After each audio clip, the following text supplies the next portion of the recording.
second panel session, this one on DPPA focused, topic in which there's a lot of interest. We have assembled a esteemed, experienced, knowledgeable panel here for you today to share their thoughts, and I'm going to introduce them in just a moment. First of all, just to introduce myself, my name is Giles Cooper. I'm a partner with Allens Linklaters law firm. We are a law firm that's been in this market for 30 years. I myself have been here for 24 years. We've always focused on energy sector development. Since the early days of energy, private sector investment, the NUM concern, gas pipeline basin, all the BOT projects in some way, shape or form, the renewable energy boom, and DPPA, which is a topic very, very close to my heart. I was involved in consulting in the early days in 2019 on the design of the program, hoping that we may have seen it come to life before now, but nevertheless I think we're getting closer and closer. So it's a great pleasure to be here today and moderate this panel. I'm going to spend just a couple of minutes setting the scene for you before I introduce the panelists, and with a couple of slides. The key point that sort of underpins, I think, this whole discussion is that the DPPA program is very, very fitting of both the targets of both public and private sectors in Vietnam. And this is really crucial because it's that intersection of goals that will really drive it forward in a successful way, I think. As you surely know, there are many companies that have voluntary and or mandatory commitments to procure renewable energy. RE100 is just one of those initiatives, but there are others, the ACT, UN Alliance on Sustainable Fashion, Science-Based Targets Initiative, and so on. There are over 400 RE100 companies, as an example, and at least 10% of those have operations in Vietnam already. There are also pull factors, of course, that support the DPPA or private sector power procurement. As we all know, the Carbon Border Adjustment Mechanism has recently taken effect with respect to some commodities as of 1st of October, and this is a sort of financial inducement as well to participate and procure renewable energy. At the same time, of course, Vietnam is very keen and has established a wonderful environment to attract foreign direct investment, and it's incumbent upon them, the country and the leaders, to continue to develop an environment that will allow for that attraction to continue and grow in the future. And at the same time, as many of you know, without some significant mitigation and management efforts, we are going to be short of power in parts of the country. That's the forecast. So there are alignment of interests in generating new sources of power quickly and efficiently as possible, and private sector can help meet those goals a little bit. Okay, next slide, please. Just very quickly, I'm not going to run through this in any detail, but this is a chronological history of the DPPA. As a matter of fact, it sort of really first came up in 2016. It was the number one recommendation of the VBF's made an energy plan in 2016 that the government move on a DPPA. That request was heeded, and later in around 2017 the initiative began to commence design and development of the DPPA program. Since that time we've had numerous drafts, consultations and reports on the DPPA, and I just want to highlight that in the past month or so, in fact, after a period of relative quiet, there's been quite a lot of action, and in a minute I'll just talk briefly about what that means. But yeah, that's the kind of full timeline. Next slide, please. I don't want to spend too long on this either, but most of you will have seen this. The point I want to make about this slide is that this represents the very latest proposed design of the DPPA. For those who may not be aware, there have been a couple of reports. As I said, 23rd of September, the MOIT reported to the PM, and then again on the 24th of October. So that 24 October report and comments were made, at least came to my knowledge, just this week. So this represents the very latest design. It's very similar to what you will have seen before, The point is that certain things have moved around over the years, but now we're back at a position similar to a model that was commenced with. The key differences here from, I suppose, what was seen earlier in the year are that the consumer in the top right there will pay the spot price to the electricity retailer, not the retail price. The spot price plus DPPA service-related charges, the amounts of which are yet to be determined, but no longer the retail price there as previously. And another key difference that we may have an opportunity to touch on is that the contract for difference in the very top of the screen there, there is the proposal is that there will be a standard form, CFD, and that the contract strike price agreed under the CFD will be in some way capped or limited or restricted in line with the electricity generation price frame. So you can look at that at your leisure. Another very important point on the next slide is that while for years the DPPA program was a virtual-only program, earlier this year for the first time there was a new model introduced into it, which is the direct wire private PPA, which is much more simple model, as you can see on the screen there, simply where the generator and the off-taker have a direct transmission wire between them and contract directly. Interestingly, and again, we may have time to talk about it, but the latest draft report on DPPA would cap the price at which the private generator can sell its power to the off-taker under this physical DPPA regime. Next slide, please. I think I've probably actually covered most of these. I just want to note that some of these changes, that they are of significance. As I said, we've seen the model move over time from a virtual only to include also a direct option. We've seen various forms of the regulation proposed, Prime Minister decision, government decree, even an MOIT circular, I believe. The latest proposal from last week is that it will be a government decree, but subject, of course, to approval. This is all still in draft form. The implications really for these the forms moving around are that, number one, the time it might take to approve and formalize the regulation, and number two, also the standing of the regulation under Vietnamese law.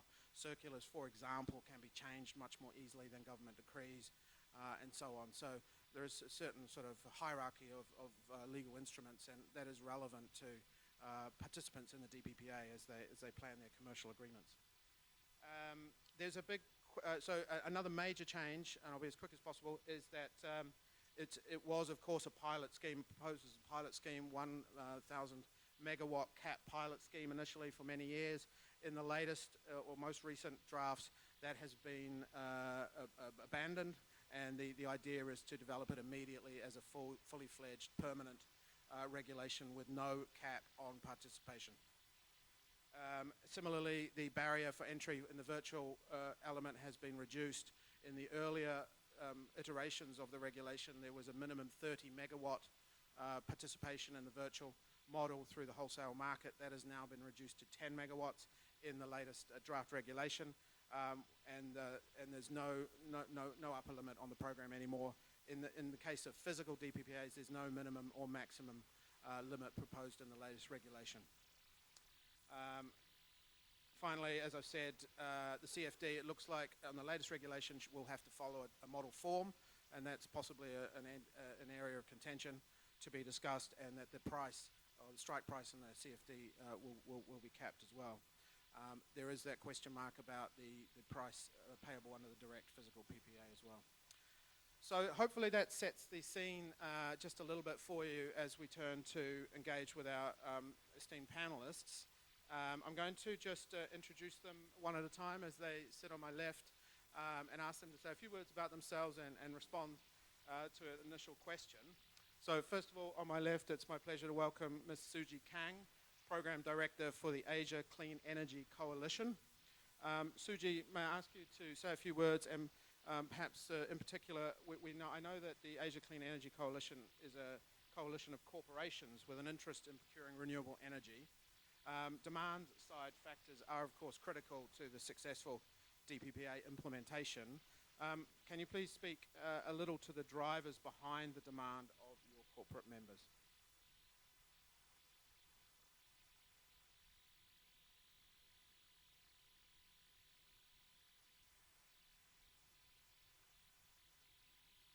Uh, uh, Good morning, everyone. Yeah, I'm Suji, Program Director of Asia Clean Energy Coalition, which was launched just last year during COP27, and founded by the World Resource Institute, the Climate Group, and Global Wind Energy Council to really convene the world leading influential buyers such as Google, Meta, Apple, Amazon, Samsung, Nike, and many others, together with the sellers and financiers to really work together to make better policy environment in Asia. So we're trying to be a Asia-focused regional platform where we collaborate and coordinate with the existing partners and key players in the market who are really aligned to accelerate the renewable electricity procurement for corporates. So as response to your question, Giles, thank you very much for your kind introduction and for the question as well. Well, as we all know, we're at a critical time when all corporates are really ramping up their commitments on scaling renewable electricity procurement as means to meet their net zero goal. And our members such as Google, Apple, Nike, IKEA, and many others are also driving these commitments, and they're also pushing these commitments down to the supply chains.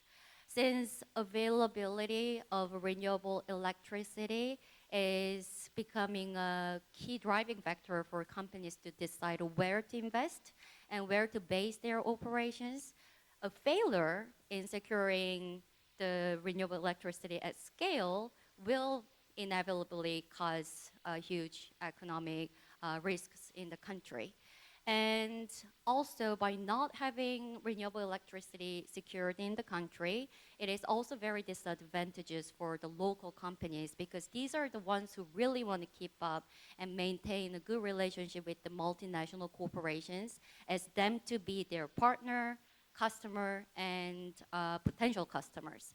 So in order to secure these investments and operations from the multinational corporations, it's quite apparent that the DPPA is being a driving force here, as it is projected by many corporates to be one of the most effective pathways for them to participate in acceleration of clean energy transition. So these are some of the key points I really want to highlight as the key driving factors of DPPA in Vietnam in perspectives of corporates. Thank you. Thank you very much, Suji. Much appreciated. And now I'd like to move down the line and introduce Mr. Torben Minko, Managing Director for B. Brown. Torben, can you say a word about yourself and B. Brown, and then perhaps also share with us, the B. Brown's personal journey and motivations to participate in the renewable energy DPPA program? All right, thank you. So to myself, I'm already almost a decade in Vietnam and saw a lot of up and downs and a lot of regulations and moving on. But I think we're in a critical time right now, and Vietnam is also in a critical pathway. As to B. Brown, we are here since 30 years, and we are one of the biggest German investors here, which comes also with responsibility that we are having. Coming back to your questions and also echoing a little bit what you are saying, we have an off-taker. Obviously, we would like to look into the chance to get green energy as part of our transition. And you are asking why we as B. Brown, we are a medical device and pharmaceutical company, why we are doing this. Basically, what we need to see is also the global market and the demand of our customers, right? So if you run a company, you need to see where the trend is moving, and I can say customers are asking us to change, and we all should change. We are in a critical point of time, and we want to change. So coming back to customers, so from the customer perspective and an off-taker, one part of the entire situation becoming CO2 neutral, all the renewable energy is of course to get green energy. Another part is, as a company, you need to take care and see that you become energy efficient. That's one part. So you need to take part of yourself. You need to look into your company. But when you look into the green energy, this is one of the main part and main driver we are looking for. So we as B. Brown, we commit to ourselves, if we want to invest further in Vietnam, currently we have an investment of around 150 million here. And we would like to double our investment here in Vietnam.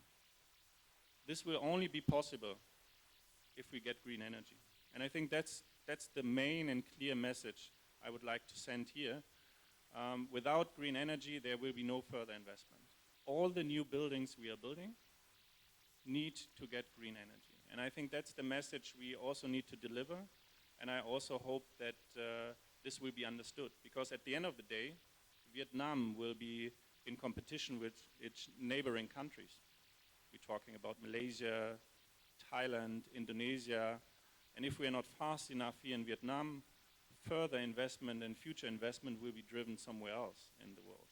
Because at the end of the day, as a multinational company, and we are a lot of European companies here today, we need to follow also the CSRD, so the Corporate Social Responsibility Directive, which comes from the EU. And that means all the companies need to audit themselves by 2025 and 2026. So there's no way back. Yeah? So on one side, we have the customers who are demanding. On the other side, there are directions also from the European Union that are demanding. And we need to move on. And as an off-taker, we are obviously looking for solutions.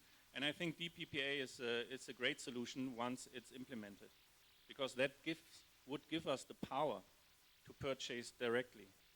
Just one last sentence, maybe one last thought before we can move on. We as B. Brown, we are looking also into rooftop solar. Yeah? It's a little bit different topic here offsite, but rooftop solar, just to put it on your own facilities, is not efficient enough. That's number one, obviously, if everybody is doing by themselves. And it can only cover a little bit of your energy. So the really key point and the really change that can be done is once DPPA comes into place, and we as an off-taker can really be part of that. Thank you, Torben. Much appreciated. I'm going to move down. Mr. Bruno Jaspert, Managing Director of Deep Sea. Bruno, introduce yourself, but please, I'd like you to explain to me and the audience, what is your role, interest in DPPA? Deep Sea is an industrial zone and logistics hub developer. Are you a demand or a supply side participant? Good morning. My name is Bruno. I am not for 10 years in Vietnam, like Torben, only 5. But we work much harder, so it's the same.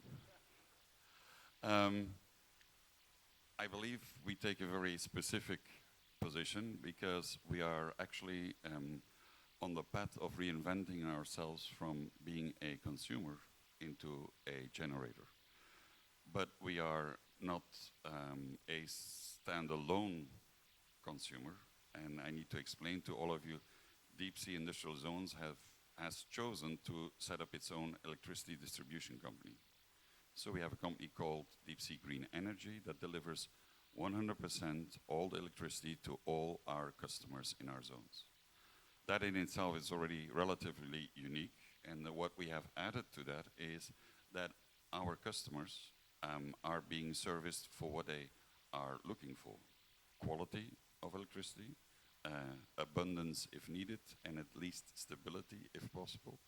But as Torben has said, and also Suji, today, the first question that new investors ask, what is the source of your energy? The very first question they ask, can we get 100% green energy guarantee from you? Obviously, anyone who says yes in Vietnam today is lying. It's not possible. It's one of the reasons why I'm sitting here. I can tell you today, it's not happening. I can also tell you tomorrow, if the DPPA as a framework is fully approved, it's still not happening. Because there are huge problems if now everyone will start concluding on DPPAs. Because in the end, we're going to drive EVN and its grid distributors into the ground. So our own solution is a bit different. That means that we will try to become independent. Deep Sea is already behind the grid, meaning the whole supply we get today, bar what we generate from renewables ourselves, we get it from EVN, but we redistribute without the DPPA. So we are basically a lab for possible business models, how you can run it. Having said that, I've seen the views on DPPA already go from left to right and back to left. I do believe there are business model issues with it. I also believe there are some big technical issues. Imagine I have an abundance of green energy. Torben needs it. He just said he needs it. So I give him a DPPA. Good for you, right? But in reality, nothing happens because the grid can't take it. And it's the grid today, in my view, which is the big unspoken truth in the room. The grid is not ready to run real DPPAs at full strength. So I believe that one partial solution is the one that I advocate, that is that industrial zones should be seen as a driver behind energy change. And we can become a generator. We can become an energy machine for all of our investors. So, and that's the good part. I can tell Torben he can invest another 150 million tomorrow, because when you come to us, we will make sure that we can invest in green energy. So today we have on paper a commitment that we will deliver by 2030, 30% of our energy mix, guaranteed our commitment, from renewable sources without a DPPA, because we do it ourselves. There's many other related issues, but we can come to that later. Thank you very much, Bruno. Okay, moving down, Mr. Robert Helm, Head of Offshore Wind of CIP's New Market Fund. Robert, you're obviously a developer and supplier of green energy. The DPPA would create a brand new market for developers in Vietnam. Maybe may I ask you please to introduce yourself briefly and then respond to the question of how important or vital it is for Vietnam to open that market for developers like yourselves. Yeah, thank you, Charles. So my name is Robert. I represent a company called Copenhagen Infrastructure Partners, or CAP. CAP probably best described as being both a development company and an investor.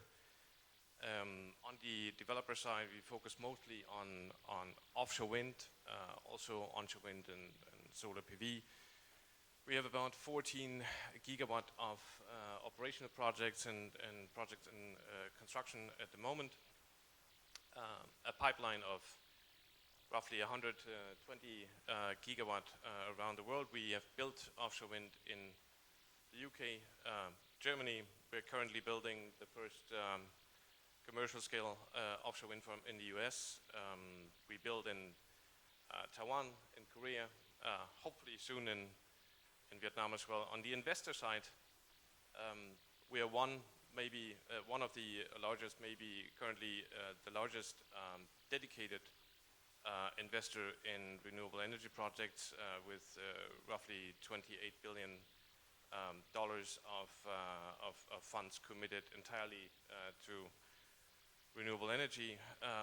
In Vietnam, we've been for about 4 years now, with quite a significant presence, as we think, with 25 people here in Hanoi, working mostly on projects in Binh Thuan, our Lagan project in Ninh Thuan, Hai Phong, also pursuing onshore pipeline and solar PV pipeline in the country.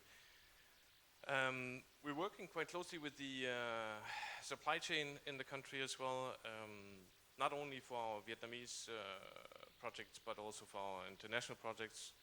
Just recently, we've awarded a $200 million contract to a consortium including PTSC to supply into our Taiwanese offshore project under construction. And we intend to stay in the country really, which has quite a strategic importance to us, ready to invest and execute the projects as soon as we are, I'd say, allowed to do so. On your questions, on your question on how relevant PPAs, corporate PPAs, and DPPAs really are. I mean, I think it's it's obviously crucial to satisfy the growing electricity demand of the large corporates in the country. Growing demand also on the back of the nearshoring, friendshoring trends that we're seeing at the moment. And I also think that the large corporates can and should play a quite significant role on the counterparty side of the offtake agreements for the large-scale assets. Large balance sheets, obviously being capable of enabling funding both on the equity side and the debt side for these large-scale projects. So in that way, they will and should support the quite ambitious renewable energy ambition of the country. However, I think Bruno also just alluded to it as well. I mean, one shouldn't forget that I think most of the large-scale projects that at least we are focusing on, I mean, they will be grid connected. They will have to be grid connected, and one should keep in mind that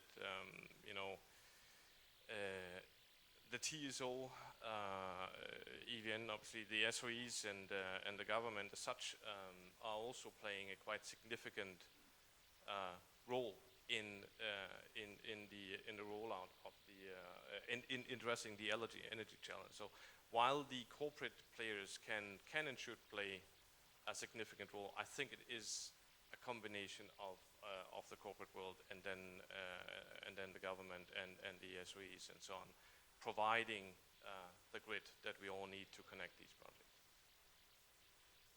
Thank you very much, Robert. Much appreciated. And last but not least, the man with the money, Mr. Pham Anh Thai, Deputy Director, Large Corporate Banking Department of Vietcombank. Good morning, Mr. Thai. Can I ask you please say a few words to introduce yourself and maybe address the question of what you as a lender, what sort of features you would really be looking for in a DPPA program that you would consider would provide an attractive environment for you or the bank as a lender to these projects? Thank you, Joyce. Good morning, everyone. I'm very happy to be here, and I am Deputy Director of the Large Corporate Banking Department of Vietcombank, and I am in charge of the bank's relations with a number of large electricity generators like EVN, Vinacon Min Power, and so on and so forth, like electricity distribution companies like EVN Hanoi, Ho Chi Minh, across the countries, and a number of others, large corporates. And regarding the Vietcombank, we have about, in terms of the exposure to the electricity industry, related, I mean, in the last sense, we have about 2.5 billion loan book for that, and more than 80% of those are in green energy, either hydroelectricity, wind and solar power, and solar farm as well. So, our total loan book for in Vietnam by now is more than 46 billion. So I think we are in good position to be able to partner with you in that sense. And regarding the features that we look for in a DPPA programs, I think I want to go elaborate a little bit more on from the logic of the lender. As a lender, we look for what we look for foremost is the capacity or the ability to repay the loan. And in order to repay the loan, you need to have the stable and profitable revenue stream from the projects. That's really important. So in terms of profitable revenue stream, we talk about the price. And the price here should be fair in a sense that it should cover, I mean, after deducting all the cost, the operating and the depreciation, whatever, still give the developer some decent return. And that's the one thing. The other things that we look for in the stability of the revenue stream is that the term, the contract, the longer the better. The longer the better. Yeah, and if for some reason, even you have the long-term contract, and for some reason the contract expires in advance, then we need to look at the DPPA mechanism or market to see how quickly and how easily the renewable energy developer could find a new buyers, and that speak more for on the quality of the buyers as well. Here we have big names like Amazon or industrial zone service provider like Brown, Mr. Bruno. Then that would be good. And we need to see big names there and how stable they are. And also we need some flexibility. What I mean by flexibility is that in terms of pricing, you know, at the start, at the early renewable energy developer, you come in and you sell at the price. But later on, let's say when your project come into operations, then you have new developers with cheaper and more efficient technologies. Then you know, after 3 or 5 years providing or serving or providing electricity to your clients, then you have new guys coming in, much cheaper price. And then now it comes back to the question of fair price. And so that's what we think. And so DPPA is a mechanism of, you know, is a platform for everybody to deliver the electricity. But we also need to think in terms of other policy, in terms of accounting or tax, in terms of depreciation, maybe for the early mover and developers in renewable energies, you have some treatment on the tax and on depreciation, so that they can depreciate quickly. So when the new guys coming in, the old developers still have some competitiveness against the new guys. And so that's the things that I think that really speak to the capacity to repay, and that's how we look for in granting a loan. Thank you. Fantastic. I am actually going to ask each of the panelists essentially that same question. So I'm going to come back down and we'll get to Bruno. You can answer the same thing, because there are various interests that, you know, one could say are competing in a program like this, but of course they all need to coalesce and find alignment to you know, enable a successful program. So I'm going to essentially ask the same question. I'm going to start with Suji. Can you share with us, you know, from your perspective, the coalition and the people you represent, you know, what are some of the features of a DPPA that would be would signal an effective, functional, sustainable, valuable DPPA program? And if I may add, and if the opportunity arises, if there are any other examples from other markets that you've been involved in or projects that you're aware of, just on a macro level to share on these features, please do so share. Thank you, Giles, for the question. Well, theoretically speaking, the features that make DPPA mechanism successful are very clear. It's very straightforward. So first, transparency and clear set of rules for pricing mechanisms, and the structuring its system should be number one, especially in monopoly market. And secondly, economic viability. No, I changed my mind. I'm going to put it as the first because I'm here to stand for the corporates. Economic viability should be number one feature to be considered in terms of designing DPPA. Well, DPPA offers opportunities for developers to receive steady revenues for a long term. But we really have to emphasize that this should be also be designed in a way it benefits the consumers who are willing to sign the DPPA, as in a way they can do cost savings. And well participated DPPA by a variety of companies would be also important by providing learning opportunities and building more experiences for the market to better cope with the future wholesale electricity market as well. And lastly, this is like something associated to the first point I brought up, the economic viability. So we would need the government to come up with the tax credits. Any form of incentives would be very important in terms of making the price affordable for the consumers, so that the power price will be comparable to the retail power costs. Well, we are pretty optimistic, as I said, on implementation of these DPPA mechanisms in Asia, as we are gaining more support from the governments in countries like Korea, Japan, India. Although the systems there are not perfect, at least we have it implemented in the market so that it at least provide a room for the improvement. And that's what's happening in these markets as well. Thank you. Thank you. Thank you very much. And Torben, can I ask you to speak to that as a buy-side participant? You know, what are the key features for you?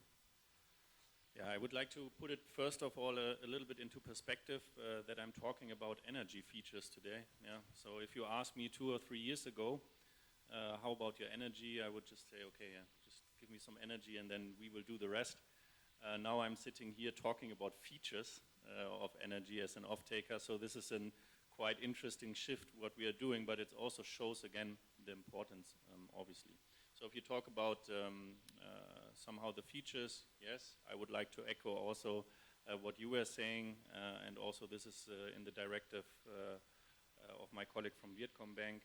Obviously the price is the key. Yes, we want all to have the transition, and I believe that you mentioned before that we need to have flexibility, where I was going a little bit into a small shock, because basically if you're an investor, you don't want to have flexibility which comes with uncertainty, prices going up, prices going down. This was basically a very toxic environment for investors. Yeah? So if you're an investor, you want stability. And stability comes with stable prices, no matter what. So from an off-taker perspective, we need stable prices. And the prices cannot increase dramatically, because then there will be no transition. And companies cannot afford a much higher price. So I would suggest, or from my point of view, I understand that investments need to be made. I understand that it comes with a certain cost and risks as well. But I assume that might be also some kind of an incentive for the Vietnamese government to come along and say, okay, we don't need tax incentives for these big guys coming here, but we incentivize them by giving them green energy for the same price, yeah? Just as an example. And I think we need to move in towards this direction, because no matter where the energy is coming from, coal or wind farms, solar farms and so on, as an off-taker, the price need to be the same. Yeah? So when it comes back to the feature, yeah, price, affordability, and obviously we need to make sure that once we are signing the deal, that the energy is also coming. Yeah? We had in the past 2 or 3 months some energy shortage here in Hanoi, and I think this is a good way now to really rethink how we can do that and how we can get that. My last point is, we are talking about DPPAs. Yes, that means we get directly the energy. I understand that most of the solar farms will be in the south. the grid from the south to the north isn't there or cannot cope with the energy. So we should also talk about DPPAs, right, which is virtual power agreements, where we could offtake or take some of the power generated in the south. So I think there are several parts that we can do. Important is, as I said before, as an investor, we need stability, we need a stable price, an affordable price, and we need a commitment as well, as I said before. Thank you, Torben. Bruno, from your rather unique perspective here, can you share with us maybe a response to what Mr. Tai said? I think you wanted to say something, but then your view on some features that make a successful DPPA program from your perspective. Yeah, I actually wanted to intervene, but then I thought, okay, perhaps it's more polite to wait till everybody's finished. I need to ask something to the public, because it's fine that we're sitting here. All of you buy electricity, correct? How many of you think your electricity today is cheap? Raise your hand if you think electricity is cheap. I'll give you the right answer afterwards. So you look around, who is raising their hand, right? You know, do it one more time, because someone had the wrong answer. Okay. So I need to break you the news. Electricity in Vietnam is very cheap. If you have a medium-sized company like my neighbor, and he would produce exactly the same things in China, he would pay at least 20 to 25% more. That is not a story, it's a fact. Now, the second fact I need to share with you is that we all want green energy. How many of you want to pay more to get green energy? Raise your hand. Okay. And now how many of you would like to buy green energy if you get incentivized by the government? And now you should all raise your hand, obviously. Yeah, thank you. And I think that sums up the real problem. The real problem is not the framework. We've been harping on about DPPA for years, and I can guarantee you, sooner or later we will have it. The lawyers will be happy, the banks will be happy, the investors will be happy. It exists. And then, what are we going to do? We cannot do it. We have to talk about virtual DPPAs because the grid can't do it. So I come from a very small European country that can only survive by being very practical. And I believe that we should start with the big fish.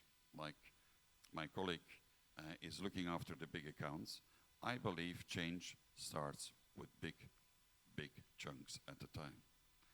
And I believe the change should start from the beating heart of this growing economy, and that is industrial zones. That's not to further my case, because it makes my cost of goods sold a lot more expensive than it should be. But it does solve something for our customers. And I am 100% convinced that the average investor today is willing to pay more for what Torben said, stable electricity, green electricity. The question is, how are we going to do it? And I believe a DPPA is a solution. But I fear to give you the bad news once again, that it's not for tomorrow and not for the day after. The framework, perhaps, yes, but how are we going to put that in motion? So my own view is that big consumers should do it themselves without the grid. And it's possible. Technically, it's possible. We can sit together with this investing company and say, please, throw me an offshore wind farm and I'll take it all. And then we're talking about a tool for change on short term. Because I believe if you take Torben as the average investor, of course you're better than the average one. Okay. But if we would do that, and you say, you know what, by 2035, I can give you what you want, I think that will be a slight dampener on the investment climate. So for me, there is only one thing that needs to be sorted first. Is the price of electricity in Vietnam today fair or not? If you're willing to increase the price and perhaps offset partially by incentives, then DPPA can become a real success, because then there will be money to boost the grid. Then it will be possible to open up and become transparent. Because today you can buy whatever you want. You go to a shop, they say, I want it, I bought it, great, but you can't get it out of the shop. My 5 pence on it.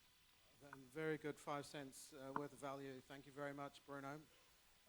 Robert, can I turn to you? It's essentially the same question. I mean, we've heard from a number of people that price is important. I mean, from your perspective as a supplier, I mean, are you interested in a fixed long-term price? And let me just overlay that with a question about if the design has a template CFD that is thrust upon you with a cap to the strike contract price, how attractive is that going to be for you? How does that feature in your assessment of the design of the program overall?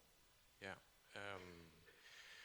Well, I guess as an equity investor, we have mostly the same interest as the lenders. So obviously, long-term fixed contracts are nice. That's clear. But I also agree, with what Torben and Bruno just said.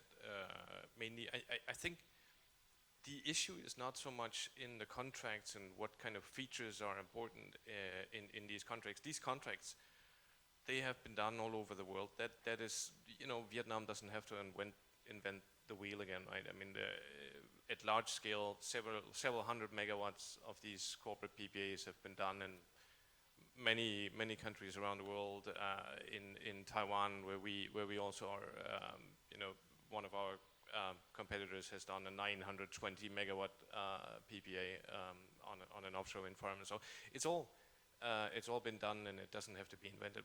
Where the real challenges are that have to be fixed in order to get this moving is much earlier in the process. This is about, as also has been said before, it is about the grid. It is about being able to transport the energy from the south to the north, for example. I mean, it is about curtailment and so on. As Torben said, I mean, he needs the energy uncurtailed, and he needs to be certain that it actually arrives. And mostly the fundamental, factors of building cheap energy assets are not where the demand is, at least in Vietnam. Obviously in the south, we can probably produce 30-40% lower cost of energy.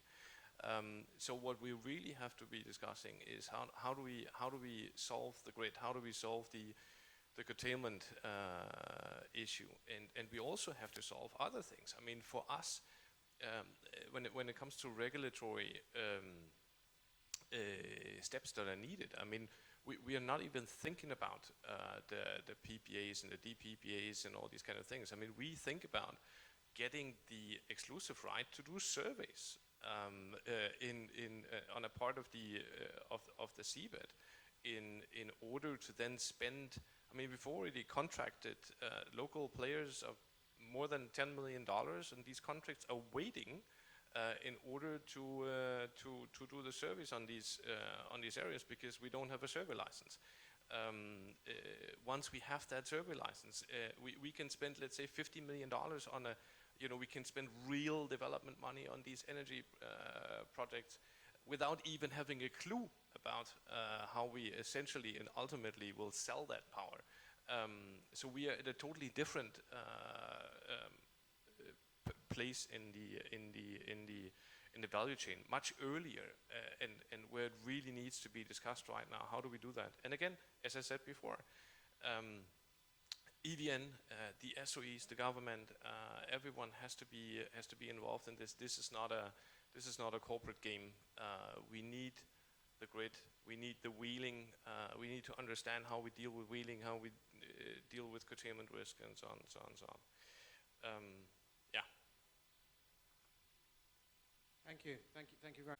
We have 50% of the frame of the band of the price actually is 50% of the frame that's set by the Ministry of Trade and Industry. Okay, so for this DPPA, we think it's a positive development. And but however, in order to evaluate any projects, I mean, renewable energy is not easy. I think is even more, a little bit more complicated than before. Before, we have to look at the developer, their financial standing, their capacities, and their operational excellence, how quick and how fast and how stable they are in producing, in setting up the facilities, and looking at their PPA contract. That's it. And their partner is now EVN. EVN, even they are making the loss, but their equity base is so large. And the government understands the situation. So I think that the process of increasing the electricity price is in place, in motion. Maybe slow, maybe quick, depending on the overall macroeconomic situation, either the inflation or the interest rate environment or exchange rate, something like that. But the price is in place.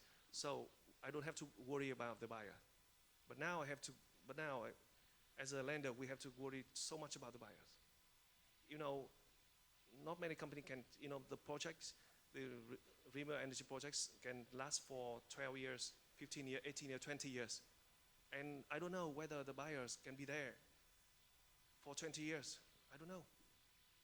And if there's one single buyer, then the possibility of that company to be our business or be merged or be bought by someone else is high. If you have a group of buyers, then it's better.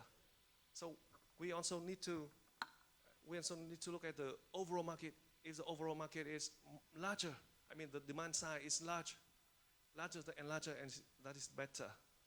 Yeah, and by now, you look in the near future. We all talk about the grid constraints. The Prime Minister understands that, and he forced the EVN and the National Transmission Company Corporation is also one of my clients. So very hard. But from the past experience, by now we have the national grid from through the middle of the country, the central, the country from Nghi to Hưng Yên for that 500 kilometers grid. But previous experience, we know that for that grid, that length, the total time take about 3 to 4 years. Not 1 year. So if the grid situation is expected to be solved, we expect even we quicken up the process, 2 years, maybe 2.5, because they have to go all over the legal process of setting up the investment, and they're all over the legal process of doing the constructions, and they get all through so many provinces in between. So that's a very, very long. In this current environment, it takes a lot of time too. And I just want to make myself a little bit clear on the idea of flexibility. I mean that the flexibility here is not the price. I want the price to be within a range. The price, even when for example, the buyers are not there anymore, the new buyer coming in, and they have a lot of choice, because at that moment, then there are new developers they can offer cheaper price of electricity. Then the new buyers will have to negotiate with the old developers within the price frame, and the flexibility here is more on the incentive side, like Mr. Tobin said, is that the incentive that that they may give some tax credit or tax treatment, or they can have some depreciation, quick depreciation, so that they can pay the tax less. Does that give them some financial kind of incentive? So basically, my answer. Thank you, Mr. Tai. I am sure there are a lot of questions in the room. It's a long-standing topic with a lot of coverage over the past few years, so I'm sure there are questions. Anyone like to volunteer?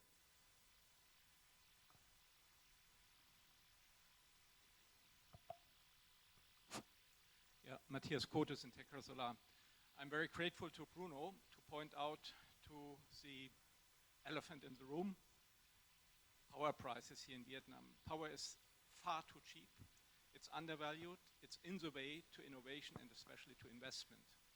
And talking about DPPA, at this time, and for instance for solar PV, prices for power plants, power systems are at an all-time low, 50% lower than it was 9 months ago. I can guarantee that we can anywhere here in Vietnam produce the power between, let's say, 5.5 and 7 US dollar cents per kilowatt hour.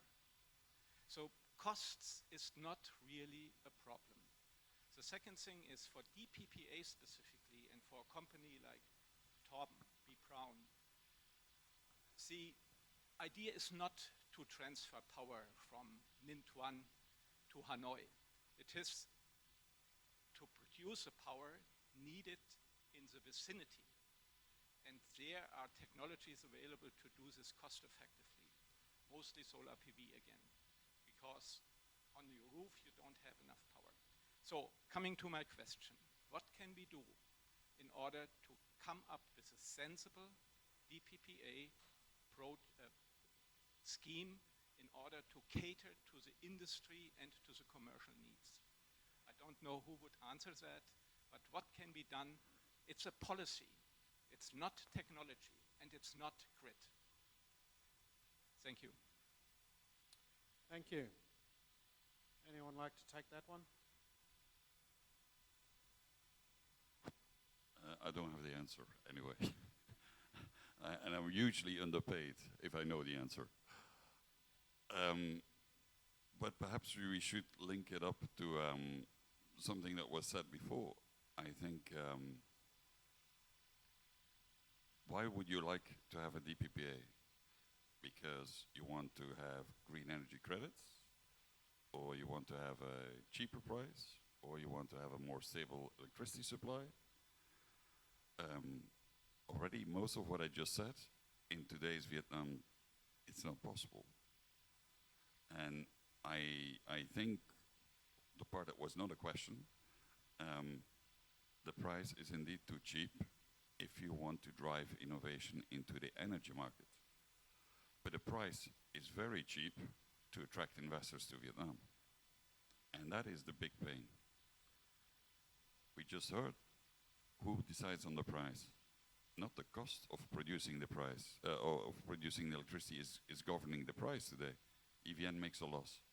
So it's obviously the government who decides what the price will be. And it's a tool to attract investors. But if you, as a government, also commit that you're going to be carbon neutral by 2050, I think sooner or later we can come up with a nice policy if we have decided what takes priority. Your long-term carbon neutrality or your short-term drive to create economic growth and attract investors. And unfortunately, as I said, I'm not smart enough and underpaid to give the answer to create such a policy. Thank you. Thank you. I thought that was an excellent answer nonetheless. Well done. We had a question down here at the front from this gentleman. Good morning to you. Firstly, let me introduce myself. I am represent for GFAN. Some of you might know GFAN. Some of you might not know GFAN yet. So let me introduce about GFAN. GFAN is one largest financial alliance committed to the net zero transition. And GFAN is committed to the government of Vietnam at the state level.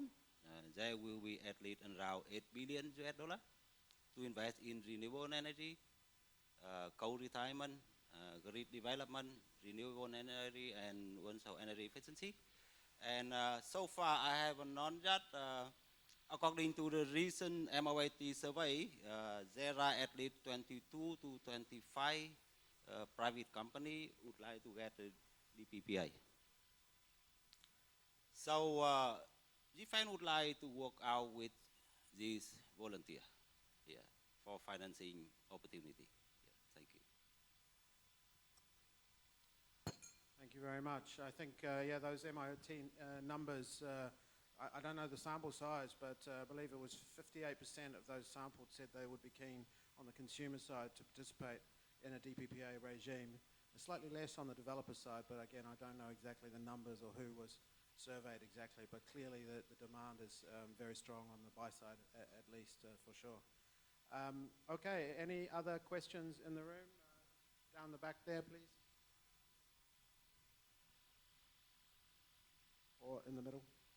Sorry, next. Hello. I'm Thuận. I'm come from cigarette paper factory. I want to ask some question with Mr. Bruno. Yeah. Could you please share your experience as a main electric user in industrial zone? Is there any other way that we can buy the ring electricity? Because now we have only supplier a EVN. Yeah. And the second question, could you share your experience about the status of BBA in Vietnam now? Thank you. After this, I take a job with the government. I'll sort out the part that I can master myself. Can you, in an industrial zone, get other supply from EVN? I guess it's possible, but not necessarily. It depends on your industrial zone developer. If you would be a customer of deep sea industrial zones, we do not allow you to buy any other electricity than from us. And we decide where we source the energy from. So it's very different.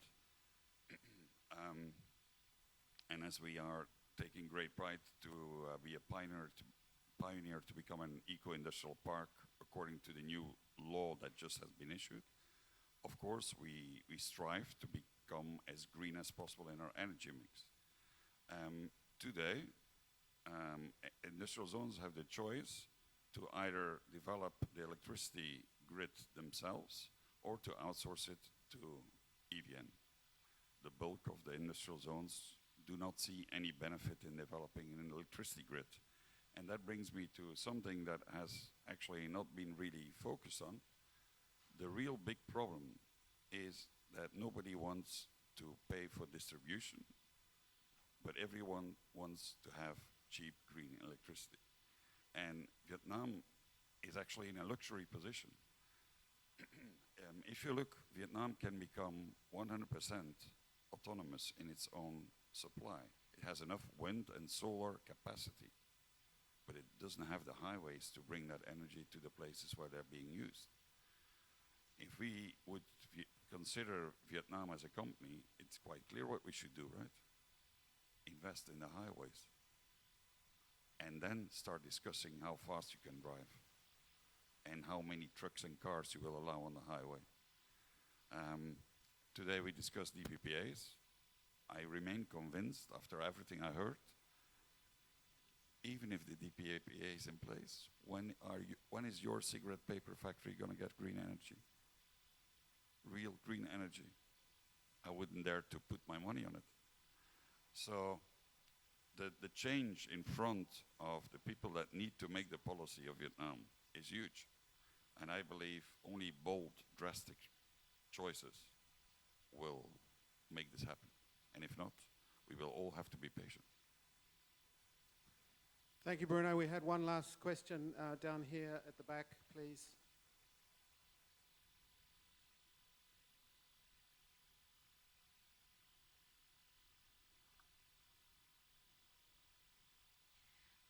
Since there was a lot of talk about the grid issues and also the curtailment risk, I would like to ask to what extent battery energy storage systems have been considered, considering, of course, the positive price reduction for mature technologies and also promising future technologies.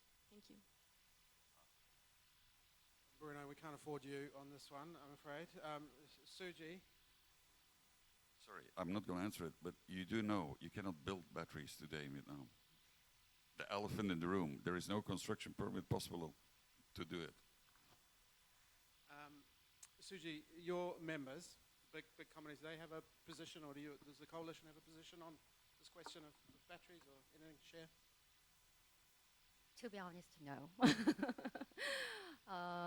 No, these issues, to be very honest here, we are really, well, the ASEC has priority countries where we really want to prioritize our policies and messages to be delivered from the members. So we're doing regular prioritization exercise on each of these markets. But to be honest, these topics never came up from our members as the priority to be considered in Vietnam. Okay, Robert. Maybe just one more generic comment, apart from the fact that, in fact, it is not possible to install batteries at the moment. So obviously renewable energy is volatile, and you will need to deal with that fact in the long term. And depending on what you install, it is more or less volatile. If you go for the solar rollout, then you need a lot of balancing. If you go for wind, you need a little bit less, and then if you go for offshore wind, you need even less. Going from very volatile to almost base load. But this country is in a very fortunate position, which is that gas obviously is a relatively large part of the PDPA. There is a lot of history in deploying